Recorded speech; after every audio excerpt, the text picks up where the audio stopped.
삶을 통해서 하나님께서 어떻게 우리를 다루고 계시는가. 내가 네게 허락한 것을 다 이루기까지 너를 떠나지 아니하리라.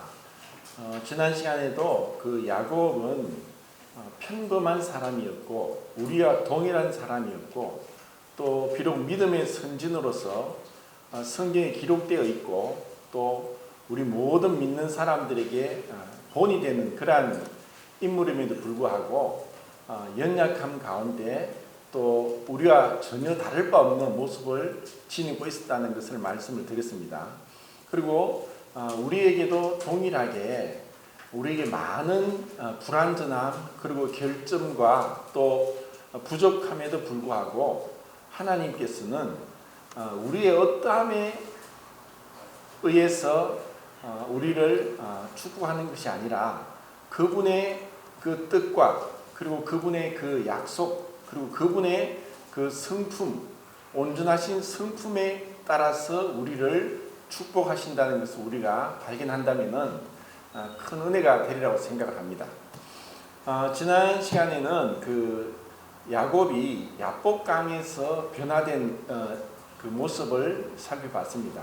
그 전에는 20년 동안 사실 잊고 있었던 에스가 400명의 군사를 데리고 온다는 그 얘기를 듣고 자기가 20년 동안 바단 아람에서 수고하고 애쓰고 그렇게 했던 그 많은 가축들 양과 염소와 소와 나귀와 약대, 낙타죠. 그렇게 이제 종류가 5종류의 가축이 있는데 그 가축들을 어떻게 하든 형의 마음을 돌이키기 위해서 한꺼번에 다 이렇게 주지 않고 종들을 시켜서 때를 나누어서 형에게 예물로 드리고자 했던 그 가축의 수를 헤아리면은 580마리입니다. 그것은 그 정도로 야곱에게 있어서 심히 두렵고 또 죽기를 무서워하면서 그렇게 자신의 계획과 깨를 짜내서 했던 것입니다. 그러면서 자신의 이제 아내와 자식들을 모두 먼저 보내고 혼자 야복강가에 남았습니다.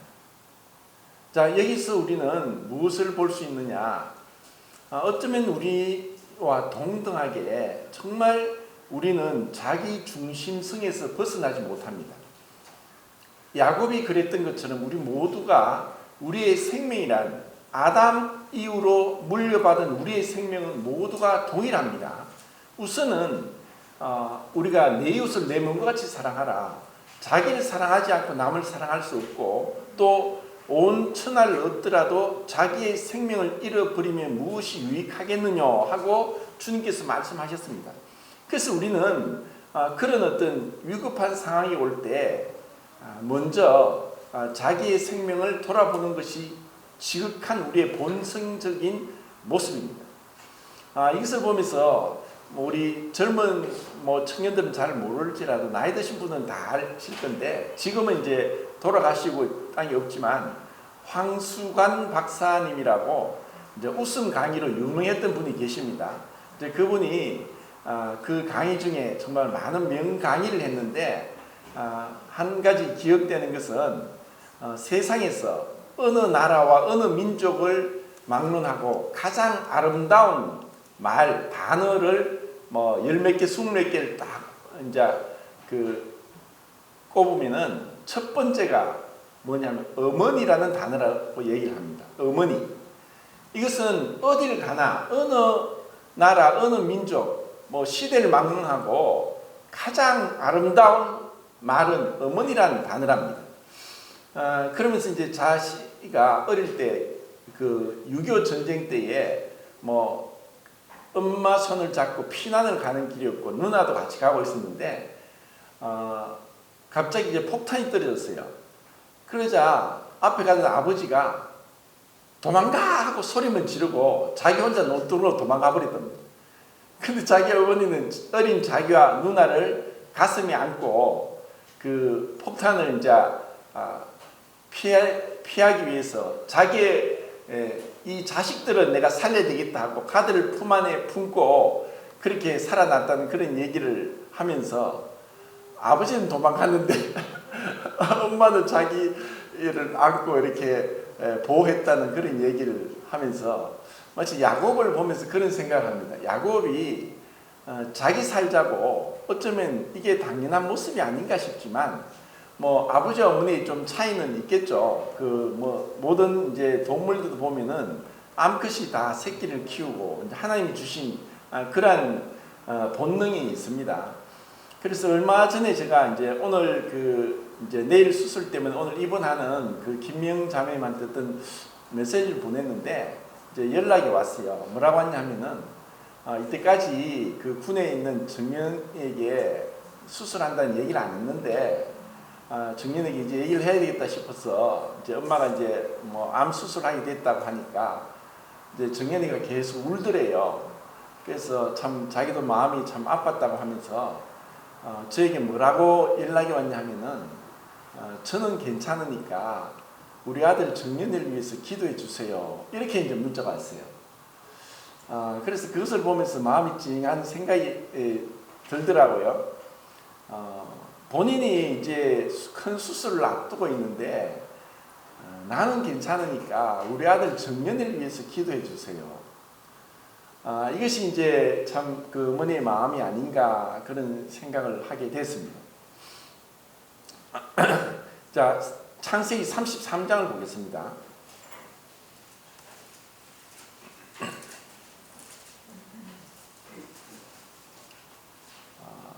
1절, 2절, 3절 읽겠습니다.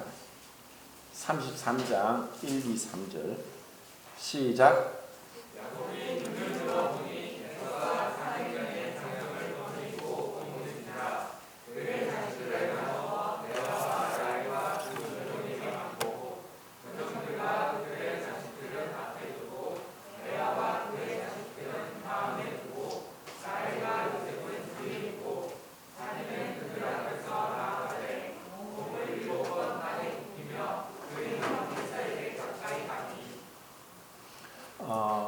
이제 그 야복강에서 하나님의 사랑과 씨름을 하고 야곱이 그 환도뼈를 하나님 사람이 침으로 인해서 쩔름발이가 됩니다. 그러고 나서 하나님께서 너의 이름을 이스라엘이라 하리라 하고 이름을 바꿔 주십니다. 그래서 이것은 그 야곱에게 있어서 큰 변화의 그 시기고 또 변화된 시점이 이 야복 강가에서의 그 기도가 아닌가 싶습니다. 그래서 이것을 뭐 진짜 하나님의 사람이 와서 씨름을 했느냐, 어떤 씨름을 했느냐, 이것이 단순히 어떤 환상이냐 여러 가지 얘기가 있지만 분명히 우리는 문자 그대로 하나님의 사람이 이 야곱과 씨름을 했는데 어떤 씨름을 했는가? 하나님께서는 야곱을 자기의 모습을 보게 합니다. 네가 어떤 자냐? 너는 야곱이다. 속이는 자다. 너는 정말 너의 목적을 위해서 수단 방법을 가리지 않고 너 자신을 위해 살아가는 자다. 이것을 이제 계속 보여주는 것 같습니다. 그런데 하나님께서 그 야곱을 이스라엘이라는 이름을 바꿔주신 것은 네가 하나님과 사람이 기로 이제 사람이 하나님을 이겼다고 하는 말이 이스라엘입니다. 이것은 사람이 어떻게 해서 하나님을 이길 수 있느냐. 그리고 야곱이 끝까지 그 하나님의 사람을 붙잡고 원했던 것은 나를 축복해 주소서, 자기를 축복해 달라는 것이었습니다. 그래서 이것은 어떻게 보면은 영적인 목마름, 갈급함, 정말 심령이 가난한 모습이고 통회하고 또 자복하는 그 마음이 여기서 나타난다고 생각합니다. 그러고 나서 그는 비록 이전보다 더 불리하고 굉장히 더 상황은 좋지 않아졌습니다. 이제는 피할 길이 없습니다. 이제는 그 형을 마주쳐야 됩니다. 형이 자기를 죽인다 할지라도 그는 어쩔 수 없습니다. 그런 상황 가운데 이제 무엇이 변화되었습니까? 그 전에 야복 강가에서 실험하기 전에는 자기 혼자 살기 위해서 다들 가족을 다 먼저 보냈지만 이제는 그 실험 이후에 그가 바뀐 것은 그래도 조금은 나아졌습니다. 그 레아와 그 실바와 비라가 난 자식들은 앞에 보내고, 그리고 자기 뒤에 라헬과 요셉을 뒤에 보내고, 그렇게 형을 만나는 모습을 봅니다. 여기서 이제 야곱으로 하여금 정말 그 자기 희생, 자기 중심성에서 벗어나서 참된 그 사랑이 뭔지를 이제 배워나가는 그 모습을 여기서 볼 수 있습니다. 그리고 이것은 우리에게도 마찬가지입니다. 우리도 시간을 통해서 여러 사건과 환경을 통해서 하나님이 우리에게 허락하고 또 원하시는 게 있습니다. 그것은 정말 자기 중심성에서 벗어나는 것입니다. 우리 모든 게 사실 우리 자신을 중심으로 돌아갑니다.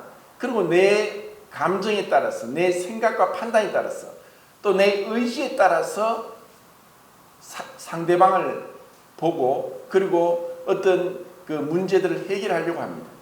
그런데 하나님이 정말 원하시는 것은 에베소 5장에서 그 남편과 아내에 대해서 말씀하시면서 하나님 말씀하시죠. 이 비밀이 크도다. 내가 그리스도와 교회에 대해 말한다. 결국 하나님이 우리를 교훈하시고 우리를 변화시키시고 성숙시키고자 하는 것은 관계를 통해 일어납니다. 우리 혼자서는 결코 우리는 변화될 수 없습니다. 왜냐? 내 모습을 볼 수 없기 때문에. 그래서 상대방은 나 말고 다른 나 외의 모든 사람은 나의 유리가 아니라 거울이 되어야 됩니다. 대부분 사람들은 그 다른 사건이나 다른 사람들을 거울로 못 봅니다. 거울을 본다는 것은 마치 거울을 보고 내 얼굴을, 내 모습을 보는 것과 같이 거울을, 다른 사람을 통해서 나의 모습을 봅니다. 무슨 모습을 봅니까? 대부분 사람들은 다른 사람을 보면서 그들을 흠잡고 비난하고 판단하기 바쁩니다. 그런데 지혜로운 사람은 거기서 타산지석을 삼습니다. 아, 내가 저렇구나. 내 안에 있는 그 지독히 자기중심적인 그 모습을 보게 될 때, 그때서야 우리는 바뀔 수 있습니다. 그리고 이것은 혼자서는 될 수 없습니다. 야곱으로 하여금 이런 하나님의 모든 그 하나님의 그 계획이, 하나님의 그 뜻이 야곱의 삶을 통해 나타납니다. 우리는 여기서 하나님을 볼 수 없고, 또 하나님이 베델에서 나타나시고 20년 동안 나타나지 않으셨지만은 그 앞에 31장 한번 볼까요? 31장 12절을 한번 보겠습니다. 자, 12절 읽겠습니다. 시작. 그의 뒤를 돌아 땅을 산 수면은 다 물이 있는 것, 점 있는 것과 점 있는 것이며 라반이 내게 행한 모든 것을 내가 보았노라. 하나님은 안 계신 것 같지만 계십니다. 우리가 모를 뿐입니다. 하나님은 못 보시는 것 같지만 다 보고 계십니다. 어찌 눈을 만드신 분께서, 귀를 만드신 분께서 못 보고 못 들으시겠습니까? 하나님은 다 보고 계십니다. 20년 동안 바단 아람에서 그 고생을 하는 동안에도 하나님께서는 라반이 어떻게 행하는 것을 다 보고 계셨다고 말씀하고 있습니다. 그리고 이것은 야곱으로 하여금 야곱의 자기의 모습을 보게 합니다. 야, 어떻게 이렇게까지 10번이나 그 나의 삭을 속였지 않습니까? 그렇게 속이는 라반을 통해서 야곱은 자기의 모습을 봐야 됩니다. 그게 뭡니까? 자기도 속였지 않습니까? 그래서 라반을 통해 자기 모습을 보게 하고, 나중에는 또 보겠지만 자기가 또 속임을 당합니다. 누구에게 속임을 당할까요? 자기의 아들에게 속임을 당합니다. 자, 하나님은 이런 야곱으로 하여금 이런 환경을 통해서, 관계를 통해서 너가 어떤 자인가, 어떤 자인지를 보게 합니다. 자, 이제 33장에서 이제 야곱이 이렇게 에서를 만나고 또 하나님께서 라반에게는 꿈에 나타나서 말씀하셨지만 에서에게는 특별한 어떤 언급이 없어요. 그런데 에서는 분명히 하나님께서 그의 마음을 돌이키셨다고 봐야 됩니다. 왜냐하면 하나님의 약속이 이루어지고 하나님께서 약속하셨기 때문입니다. 그렇게 에서의 마음을 돌이키고 에서가 그냥 그 야곱을 향해서 같이 울음을 터뜨리도록 하고, 그러면서 야곱은 그 가운데 형 에서에게 한 말이 있습니다. 내가 형님을 보니 하나님을 보는 것 같습니다. 자, 하나님이 변화시키는 것은 환경을 변화시키고 다른 사람을 변화시키는 것이 아니라 나 자신을 변화시키는 것입니다. 야곱을 변화시키는 겁니다. 하나님이 원하시는 것은, 야곱에게 원하시는 것은 우리에게도 동일하게 다를 바가 없습니다. 하나님이 왜 나의 어떤 배우자를, 또 아니면 나의 이웃을, 또 아니면 나의 환경을 변화시켜 주지 않는가 하고 우리가 하소연하고 푸념을 늘어놓는다 하더라도 그것이 진짜 우리를 변화시키지 못합니다. 하나님은 환경을 똑같고 사람은, 다른 사람은 변하지 않더라도 내가 변하면 다 변하게 되어 있습니다.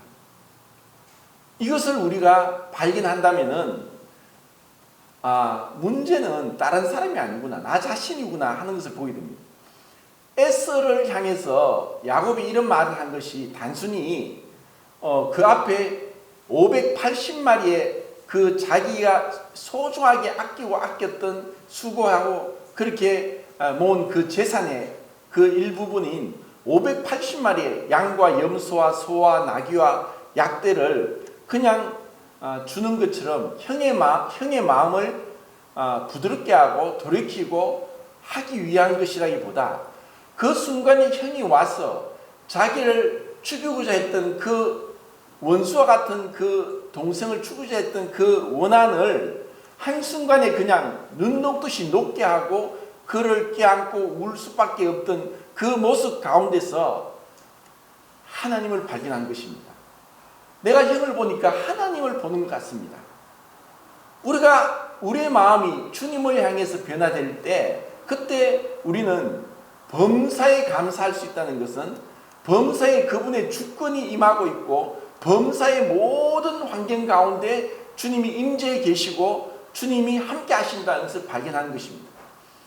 야곱에게 그 약속을 하셨죠. 내가 항상 너희와 함께 하겠다. 항상 함께 하겠다. 아맘이라는 단어인데 여기서 임마누엘이라는 단어가 나옵니다. 하나님이 우리와 함께 하신다. 하나님이 우리를 내버려 두시고 방관하시고 그리고 무관심하면서 우리의 어떤 모습을 보시지 못하는 게 전혀 아니라, 하나님은 우리를 눈동자처럼 살피고 계십니다. 내 모든 것을 헤아려 보고 계십니다. 그런 가운데 우리는 그분의 임재하심, 그분의 동행하심, 그분과 연합된 것을 어떻게 우리가 알 수 있습니까? 믿음입니다. 믿음으로 그분이 나와 함께 하신다는 것을 우리가 알게 될 때 우리는 고백할 수 있습니다. 그분이 나의 목자시다. 내가 부족함이 없다. 내 잔이 넘칩니다. 내가 사망의 엄침한 골짜기를 다닐지라도 주께서, 내가 해를 두려워하지 않을 것은 주께서 나와 함께 하심이라. 다윗에게도 그것을 가르쳐 주셨고 야곱에도 지금 그것을 가르쳐 주고 계십니다. 하나님이 함께 하신다. 그래서 이 정말 죽을 것 같은 상황 가운데서 하나님이 야곱을 이렇게 변화시켜 주십니다. 자, 그 밑에 13절 14절 보겠습니다. 13절 14절 읽겠습니다. 시작. 33장 13장 13절 14절 시작. 야곱이 그에게 이르되 내 주도 아시거니와 자식들을 연합하고 내에 있는 장대와 석가와 새끼를 이기고 있으니 하루만 지나치게 보면 모든 죄가 죽으리니 청하건대 내 주는 전부 다 써가서 나는 앞에 가는 자식과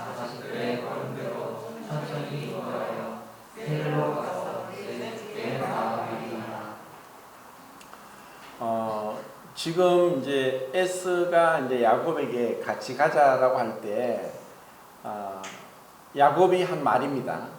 야곱은 여기서 우리는 어쩌면 그 한 큰 가족의 가장의 그 책임감 있는, 그리고 모든 가족들을, 연약한 자들을 배려하는 그러한 모습을 보게 되고, 좀 더 확대시킨다면 교회의 모습도 여기서 볼 수 있지 않나 싶습니다. 교회는 선교단체가 아니고 일만 하는 사람들이 모여서 어떤 능력을 가진 자들이 어떤 과업을 완수하기 위해서 매진하는 그런 곳이라기보다 이런 많은 여러 다양한 그 상태의 사람들이 모여 있습니다.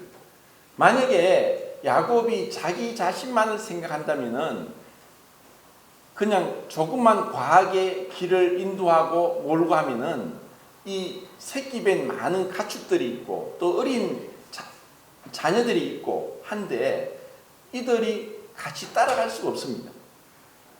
이제 야곱이 이렇게 이야기하는 것을 통해서 참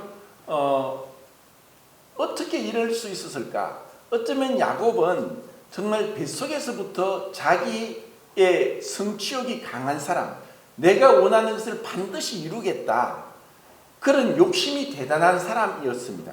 그것이 세상적인 것이 아니라 영적인 것임에도 불구하고 그런 야곱이 이렇게 여러 어린 것들에 대해서 그들의 그 힘들고 또 그들의 연약한 것을 돌볼 수 있는 그런 것을 생각하고 배려할 수 있는 그런 마음이 야곱에게 있는 것을 볼 때 참 주님께서 우리에게도 그런 마음을 주신다면은 이 교회의 아름다움, 가정의 아름다움을 볼 수 있지 않을까 생각합니다. 우리의 내 중심적인 그 사고로 생각하는 것이 아니라 정말 주님께서 상한 갈대도 꺾지 않고 꺼져가는 등불도 끄지 않는 그 주님, 그 주님께서 이런 야곱이 이렇게 이야기하는 것처럼 그 연약함을 돌아볼 수 있는 우리에게 그런 마음이 있다면은 교회에서 우리가 어떤 자기의 생각대로 어떤 완전한 교회, 그리고 또 모두가 성숙되고 부족함이 없는 그런 교회를 바란다면은 이 세상 어디에도 그런 교회는 존재하지 않습니다. 또 그런 것을 통해서 정말 내가 이들을 돌봐야 되겠다, 도와줘야 되겠다, 또 내가 무엇이 필요할까, 이런 마음이 들고 결국 그것은 뭐냐? 이 부모의 마음입니다. 고린도전서 4장에서도 그리스도 안에 1만 스승이 있으되 아비는 많지 아니하되 내가 복음으로써 그리스도 예수 안에서 내가 너희를 낳았습니다. 바울은 자기가 어떻게 보면 미혼으로서 혼자서 평생을 복음을 위해 살았지만 그는 많은 영적인 자녀들이 있었습니다. 이것이 부모의 마음입니다. 이것은 부모가 되지 않으면 알 수 없는 것이고 또 이것이 영적으로 동일합니다. 육신적인 부모도 부모지만 영적인 부모도 부모입니다. 그래서 이런 연약한 자들을 골고루 두루두루 살펴보면서 전체를 아울러 볼 수 있는 그런 마음들이 사실 우리에게 필요하고 그것이 있을 때 교회가 가정과 같이 편안해집니다. 만약에 이런 연약하고 어리고 약한 자들을 배려하지 않는다면 이들이 설 자리가 없습니다. 그들에게는 도움이 필요하고 관심이 필요하고 사랑이 필요하고 섬겨줌이 필요합니다. 여기서 우리는 이런 교회의 모습을 볼 수 있길 바라고, 그리고 내가 이런 연약함을 두고 내가 무엇을 해야 될까, 내가 어떻게 도와줘야 될까, 이런 마음을 품지 못한다면 교회를 못 본 것입니다. 그래서 많은 사람들이 이런 모습을 보고 야, 여기도 교회가 불완전하고 또 잘못된 게 많구나 하고 또 다른 교회를 찾아서 떠나가고 하는 사람들을 보게 됩니다. 어떻게 보면 그런 자들은 영적인 고아와 같고, 그리고 가정이 없이 그렇게 자기 이상 가운데 그렇게 교회를 바라보는 자들입니다. 자, 그 밑에 보겠습니다. 17절부터 20절까지입니다. 시작. 야곱은 숫곳에 이르러 자기를 위하여 집을 짓고 그의 가축을 위하여 부락간을 지었으므로 그 땅 이름을 숫곳이라 부르더라. 야곱이 밧단아람에서부터 평안히 가나안 땅 세겜 성읍에 이르러 그 성읍 앞에 장막을 치고 그가 장막을 친 밭을 세겜의 아버지 하몰의 아들들의 손에서 베트시다에 뒀으며 거기에 제단을 쌓고 그 이름을 엘르로이 이스라엘이라 불렀더라. 이제 하나님께서 한 고비를 넘겨주시고 에서와의 그 무서운 그 생명이 왔다 갔다 하는 그 위급한 상황을 넘기게 해주셨습니다. 그런 가운데 또 야곱은 뭘 하느냐? 분명히 하나님이 그 베델에서 나타나시고 20년 만에 밧단아람에 나타나셨을 때 그에게 하신 말씀은 내가 널 처음 만난 그곳으로 다시 돌아가라고 했습니다. 근데 그는 중간에 이 숫곳에 머물러 버립니다. 그리고 자기를 위해 집을 짓고 그렇게 안주하게 됩니다. 어떻게 보면 우리의 삶에 있어서도 하나님이 그 원하시는 그곳까지 가기보다는 우리는 많이 세상에 안주하기를 원하는 것이 육신의 본성입니다. 어떻게 나이가 들었어도 자리를 못 잡고 방황한 사람보다 더 불쌍한 사람이 없다고 우리는 생각합니다. 야곱은 여기서 머물러서는 안 되고 베델로 갔어야 되는데 그는 그곳에 어떻게 보면 많은 가축이 있으니까 그들에게 필요한 그런 꼴을 먹일 수 있는 그런 좋은 적합한 장소라고 생각했을지 모릅니다. 그래서 그곳에 머물렀습니다. 그리고 이렇게 머무르고 나서 어떤 일이 일어나느냐? 바로 이제 그 34장에 세겜에서의 끔찍한 사건이 일어납니다. 그래서 우리가 다 알고 있습니다. 그곳에서 그의 딸 디나가 이제 세겜에게 참 너무나 그 악한 일을 당하게 되고 이것으로 인해서 시몬과 레이가 세겜의 남자들을 다 죽여버립니다. 끔찍한 세겜에서 학살이 일어났습니다. 어떻게 보면 이 그의 오빠가 되는 시몬과 레이가 분노에 차서 어떻게 이럴 수 있냐 하고 그들을 속여서 세겜의 사람들 다 죽인 것은 뭐 정당하다고 볼 수 있겠지만 근데 이런 상황 가운데 이제 야곱이 뭐라고 하느냐. 자, 그 뒤에 34장 보겠습니다. 30절입니다. 시작. 34장 30절 시작. 야곱이 시몬과 레이에게 이르되 너희가 내게 칼을 꽂혀 나로 하여금 이 땅의 주민 곧 가나안 족속과 그리스 족속에게 악취를 내게 하였도다. 나는 수가 적은즉 그들이 모여 나를 치고 나를 죽이리니 그러면 나와 내 집이 멸망하리라. 야곱이 여기서 하는 그 어떤 두려움과 그리고 어떤 한탄 그리고 이 그 시몬과 레이를 향한 그런 어떤 분노 뭐 이런 것들을 여기서 볼 수 있고 그리고 계속해서 반복되는 것이 어떤 자기의 어떤 너희들이 이렇게 해서 결국 내가 이렇게 곤란한 상황까지 가게 됐다.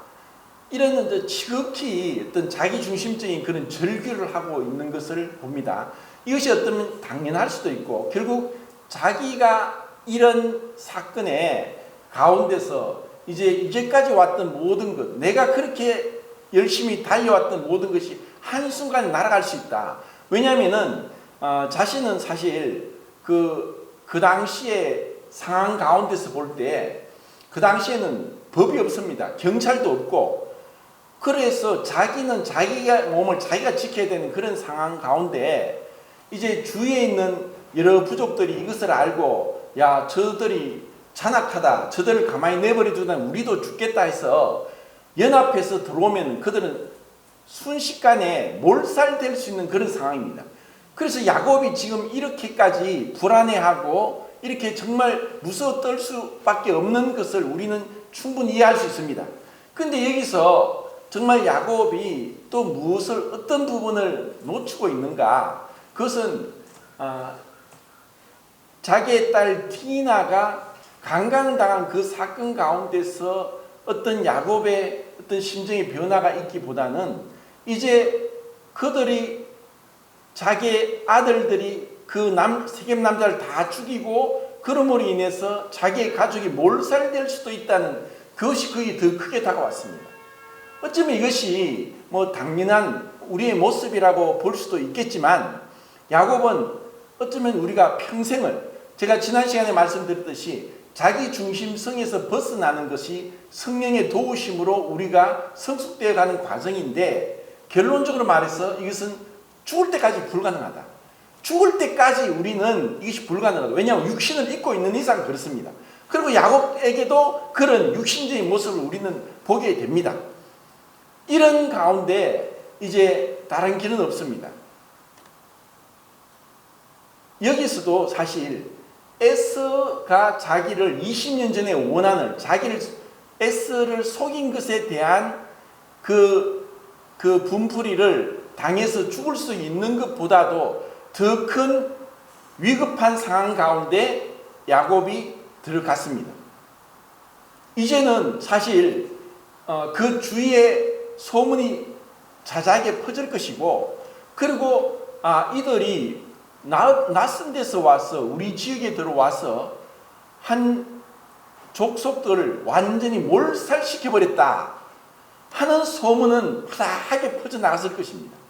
그러면 사람은 본능상 이러한 자들을 무수하고 두려워 도망가느냐 아니면은 여러 부족들이 연합해서 야곱의 가족을 대항해서 사실 전쟁을 하듯이 야곱의 가족을 쳐서 없애든가 그 둘 중에 하나입니다. 그러니까 야곱이 이런 위급한 상황에 들어갔을 때에 하나님은 그를 부르십니다. 그것이 35장입니다. 그래서 이 35장은 야곱이 이런 위급한 상황 가운데 피할 수 있는 길이고 이것은 야곱에게뿐 아니라 우리 모든 사람에게 살면서 닥치는 여러 문제들 가운데서 우리는 이 35장이 우리의 하나의 모델이 되고 우리에게도 이런 위급한 상황을 피할 수 있는 것은 이 35장에 있는 이 영적인 진리를 발견하는 것이 참 중요하다는 것입니다. 이제 35장 보겠습니다.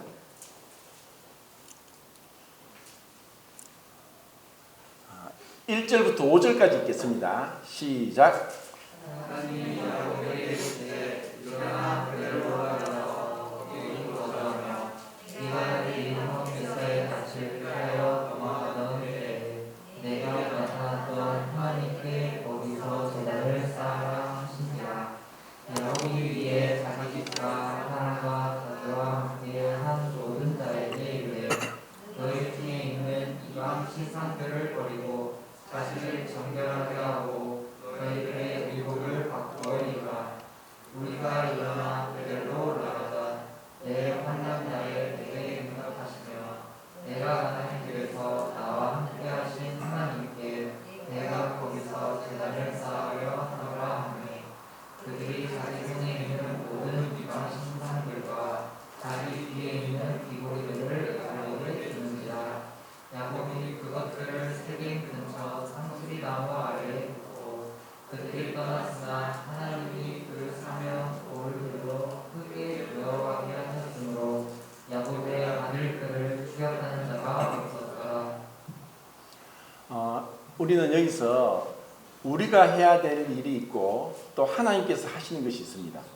먼저 하나님께서 이 야곱과 그의 가족들이 우상을 버리고 의복을 바꾸고 회개하고 그리고 제단을 쌓는 것, 하나님 앞에 예배로 나오는 것, 이러한 모습으로 나간다는 것은 사실 이 상황 가운데 야곱이 취할 수 있는 최선의 방책이었고 이것이 바로 영적인 그 방법이고 이것이 주님이 원하는 것입니다.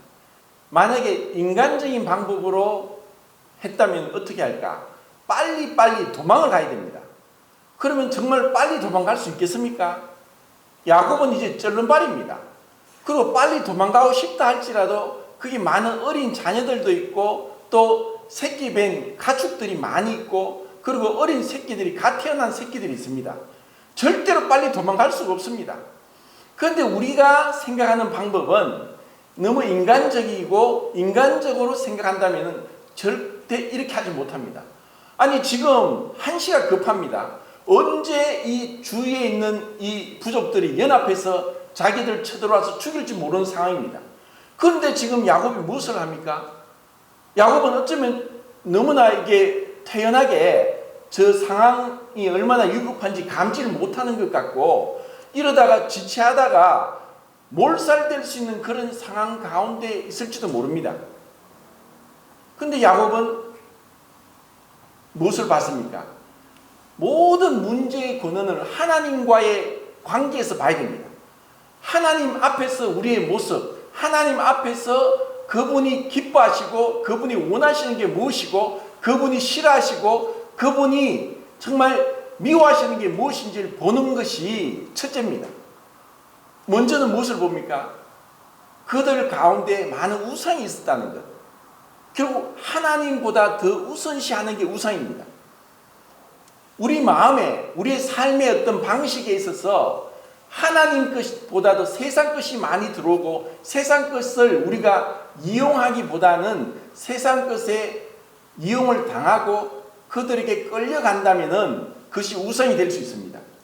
분명히 우리가 세상을 살아가는데 그런 물질이 필요하고 인간관계가 필요하고 직업이 필요하고 이 모든 게 필요하지만 이것이 우선시 되면 이것이 우상이 되는 것입니다. 그런데 그것이 만약에 우상이라면 하나님보다 더 우선시 될 수 있다는 것입니다. 그것은 자기가 뻔히 알고서도 자기 모습을 못 보고 그렇게 될 수 있는 것입니다. 자, 하나님께서 이 야곱으로 하여금 숫곳에서 그냥 자기를 위해 집을 짓고 가축을 위해서 곳간 또 그런 우양이 짓을 그런 어떤 것을 만들고 했다면은 가만히 내버려두었다면 문제가 없이 인간은 결코 베델로 가지 않습니다. 첫사랑을 다시 회복하고 그리스도를 만났고 그분이 처음 나를 찾아오셨고 나에게 말씀하셨던 그 주님을 우리는 잊어버릴 수 있는 자입니다. 충분히 세상에 안주해 버릴 수 있는 자입니다. 그런데 하나님은 이런 사건을 통해서 비록 디나가 뭔가 모르게 세상의 어떤 유행을 쫓고 세상을 사모하는 그런 마음이 있어서 동네로 갔다가 그런 변을 당했던 것이 하나의 화근이었고 그것으로 인해서 이런 사태까지 왔지만 결론적으로 하나님께서 우리의 연약함과 우리의 죄악에도 불구하고 그분의 뜻을 이루어 가시는 것이 하나님의 지혜고 하나님의 그 섭리입니다. 이게 참 놀라운 것입니다. 그리고 여기서 이들이 그렇게 하나님 앞에 회개하고 돌이키고 하나님 앞에 제단을 쌓는 것. 이 제단을 쌓는다는 것은 무엇이냐? 그분 앞에 예배드리는 것이고 그분 앞에 헌신하는 것이고 그분을 최우선시하면서 그분 앞에 엎드리는 것입니다. 그리고 그 제단을 쌓는다는 것은 그냥 급하게 되는 것이 아닙니다. 하나님이 그냥 급하게 이렇게 해서 드리는 예배를 받으시겠습니까? 마음의 준비가 되어야 되고 그 마음에 시간이 지금 몇 시죠? 시간이 이렇게 그 마음에 하나님께서 합당한 예배를 드리기 준비하는 그 과정 가운데 예배를 드릴 때 그때 하나님께서 그 주위의 모든 부족들로 하여금 이 야곱의 가족들 정말 어떻게 보면은 별 볼 일 없고 초라하고 그리고 연약합니다. 분명히 아들들이 있고 그 12아들들이 있어서 시몬과 레이처럼 잔혹하게 세겜의 남자들을 다 죽여버릴 수 있는 용맹스러움이 있음에도 불구하고 그들만 있는 것이 아니라 그들은 소수고 더 많은 연약한 노약자들이 있다는 것입니다. 그래서 그들이 하나의 어떤 군대로서 전쟁하기에는 합당치 않은 그러한 조건을 가지고 있습니다. 그래서 하나님께서 그 주위로 하여금 이 야곱의 가족을 두려워하게 하셨고 그들을 침범하지 못하게 하셨고 그들을 잠재웠습니다. 그래서 야곱은 그 세겜을 벗어날 수 있었던 것입니다. 우리는 이 땅에 살면서 하나님께서 우리를 어떻게 도우시는가? 야곱이 정말 인간이 꿈꿀 수 있는 가장 위대한 꿈을 꿨다고 하면서 베델에서 천사들이 사닥다리를 통해서 하늘과 땅을 오르락내리락 하는 모습을 봤는데 여기서 뭘 볼 수 있느냐? 첫 번째, 히브리서 1장에 있는 말씀대로 구원 얻을 후사들을 섬기기 위한 천사들이 우리 모든 성도님에게 천사들이 있습니다. 그리고 천사들이 그 사닥다리를 하늘로 땅으로 오락내리락 하듯이 그들은 한가하게 유유자적하게 그냥 세상을 감상하면서 노는 것이 아니라 우리를 섬기기에 바쁘다는 것입니다. 우리는 모를지라도 하나님은 천사들을 통해서 우리를 일거수일투족 다 감찰하고 계시고 우리가 혹시나 어떨까 마치 어린아이를 물가에 내놓고 그 부모가 그래 네 마음대로 놀아라 하고 내버려 두는 것이 아니라 항상 그 어머니는 그 아이가 어떨까 위험한 상황이 닥치지 않을까 물에 빠지지 않을까 다른 것이 와서 해치지 않을까 늘 그 부모가 어린 아이에게 주목을 하듯이 하나님은 천사를 통해서 우리를 분주하게 섬기도록 보내서 우리를 지키고 계신다는 것입니다. 하나님은 그렇게 지키고 있습니다. 이것을 이 하나님이 그 승리 가운데 야곱의 가족들을 돌보면서 함께 하는데 우리가 지금 그것을 모를지라도 나중에 천국 가면 알게 될 겁니다. 우리는 그때 혼자 있었는 것 같지만 그런 보험성이 있지 않습니까? 아니 주님은 계시지 않고 내 혼자서 걸어갔는데 뒤를 돌아보니까 이 주님이 나를 안고 건너셨다. 나는 몰랐지만 주님은 그때도 나를 붙들고 계셨다. 내가 7번 넘어질지라도 아주 엎드러지지 않으면 주께서 의로운 오른손으로 나를 붙들고 계신다. 내가 물 가운데 불 가운데 갈지라도 그분이 함께 하신다. 그분은 가장 자비하고 가장 긍휼히 여기시는 분이시기 때문에 우리의 연약한 우리의 모습을 그냥 내버려 두지 않는다. 그분이 바로 많은 짐승들에게 모성애를 주시고 우리 사람에게도 그런 모성애를 주신 것처럼 그 모성애를 주신 그분께서 우리를 왜 그냥 내버려 두시고 우리를 그냥 방관하시겠습니까? 절대로 그렇지 않습니다. 그분은 우리를 지키고 계십니다. 우리가 그걸 모를 뿐입니다. 엘리사도 그 주위에 아람 군사들이 진쳤지만 그 종의 눈을 뜨게 해서 영적인 눈을 보니까 그 아람 군사보다 더 많은 주의 천사들이 진치고 있는 것을 보게 됐습니다. 우리가 그것을 보게 되기를 바라고 그리고 그럴 때 우리는 내 영혼 평안해 내 영혼 평안해 언제 어디서나 우리는 평안함을 얻을 수 있고 주님 앞에 나갈 수 있다는 것입니다. 자, 오늘은 여기까지만 말씀드리고 이제 다음 주에 좀 더 야곱과 또 그의 아들들 그리고 또 유다를 통해서 그리고 또 레아를 통해서 하나님께서 이 야곱의 삶 가운데 어떻게 역사하셔서 그분이 허락한 것을 이루고 계시는가. 정말 하나님께서 야곱에게 허락하시고 원하셨던 것처럼 지금 나의 삶에 주님이 원하시는 게 있을 것이다. 주님께서 나를 부르신 목적이 있고 또 주님께서 나에게 허락한 것이 있다. 그럼 그것이 무엇일까? 내가 어떻게 해야 그분의 그 부르심에 합당하게 내가 변화되고 성숙되어 갈 수 있을까 하는 것을 계속 살펴보면 좋겠습니다. 이상입니다.